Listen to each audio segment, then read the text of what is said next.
Hello, my name is Karunakar, and today I'll be discussing the data story titled How Rigid is the Middle Class in the US Really?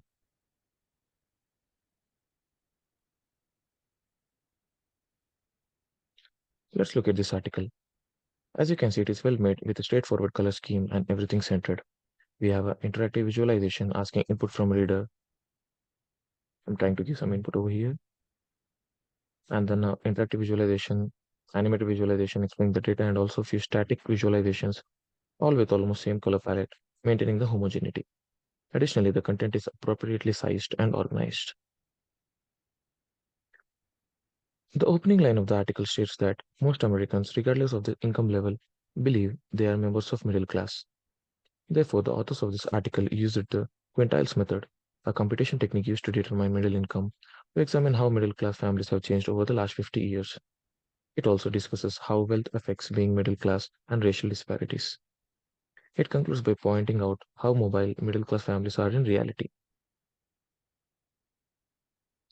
The authors of this piece are Alice Feng and Amber Thomas, who were both working for the online publication The Pudding, the time the piece was written. They are both data analysts who focus specifically on issues related to public policy.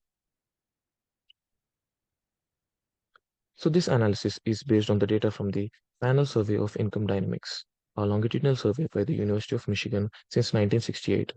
The study spans 1968 to 2018, examining family level income using a nationally representative sample of American families.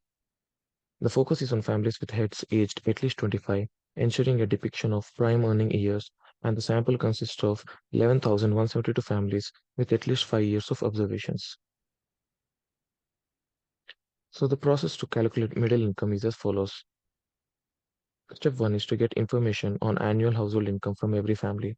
And the step 2 is the families are arranged from lowest to highest household income. And then we divide the families into 5 groups, each containing the same number of families. The middle quintile after dividing into 5 groups is called middle income quintile, and the families which fall into this category are called middle class families. So this process is called quintiles method, and this is used in this analysis. And if a family moves from the fifth to the second quintile, it is regarded as moving 3 quintiles. Since it was unclear which tools were used, I looked up both the authors and the pudding's tools.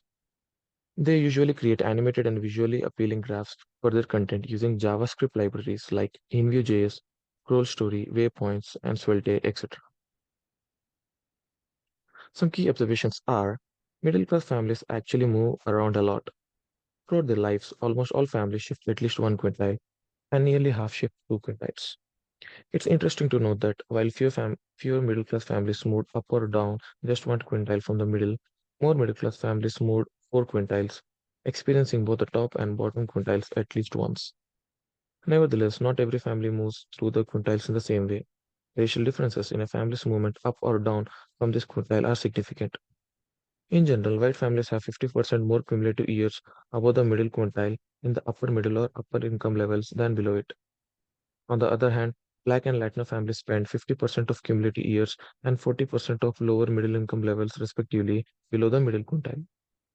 White families are also wealthier, and it is important to note that the ability of families to regularly meet their financial obligations and take care of themselves in the times of needs is greatly aided by this wealth gap. Overall message: a persistent income gap exists by the race. American families experience a wide range of economic conditions over the course of their lifetime, as opposed to being locked into rigid fixed social classes. And the strength of this analysis that I found are the goal of the data story is clearly stated in the introduction. A detailed explanation of the methodology is provided after that. By using an interactive bar chart to solicit input from the users, interaction is added. The color scheme, which is used for both background and the charts, is especially striking. The article skillfully cites other works that strengthen the analysis findings. The article is of ideal length, giving the reader all the information they need without taking up too much time. Visuals that are striking grab the viewer's attention and improve understanding of the data story. Some things that I found missing or could be added are there are no cost of living and household size adjustments in the analysis. It would be helpful to include a graphic depiction of the middle income quintile range for each year, as well as the number of families falling into that quintile. And a more realistic representation of middle class dynamics might be provided by calculating the percentage of sample families that fall within the middle class income range, which can be obtained annually from a reliable source. It is important to remember that the quintiles method is highly dependent on the samples property. And this concludes my presentation. Thank you for your attention.